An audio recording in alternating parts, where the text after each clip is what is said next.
గతంలోనే 40,000 ఎకరాలు తీసుకుంటున్నప్పుడు చంద్రబాబు బలవంతంగా భూములు లాక్కున్న రైతుల దగ్గర మళ్ళీ మరొకసారి తన బలాన్ని నిరూపించుకోవడానికి ప్రయత్నిస్తున్నాడు చంద్రబాబు అని చెప్పేసి కూడా పెద్ద ఎత్తున ఆరోపణలు వస్తూ ఉన్నాయి. ఏ రైతన్నా నా దగ్గర బలవంతంగా 1 ఎకరం భూమి లాక్కున్నాడనో లేదా 1 అరెకరం భూమి లాక్కున్నాడనో ఎవరన్నా చెప్తే మీడియా పరంగా చెప్తే గనక నేను ఇదే సవాల్ విసురుతున్నాను అనమాట. మహిళగా, ఒక అమరావతి మహిళగా ఆ యాదవ మాటలు ఎవరు నమ్మే పరిస్థితుల్లో లేరు. రైతులందరూ కూడా చాలా సుముఖంగా ఉన్నారు.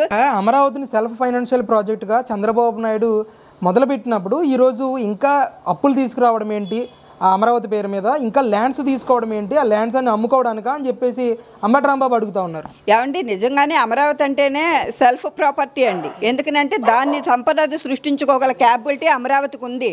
అమరావతి అంటేనే ఒక చిన్న పిల్ల లెక్క చంద్రబాబు నాయుడు గారు పెంచుకుంటున్నాడు. దత్తత తీసుకున్నాడు అమరావతిని చంద్రబాబు నాయుడు గారు.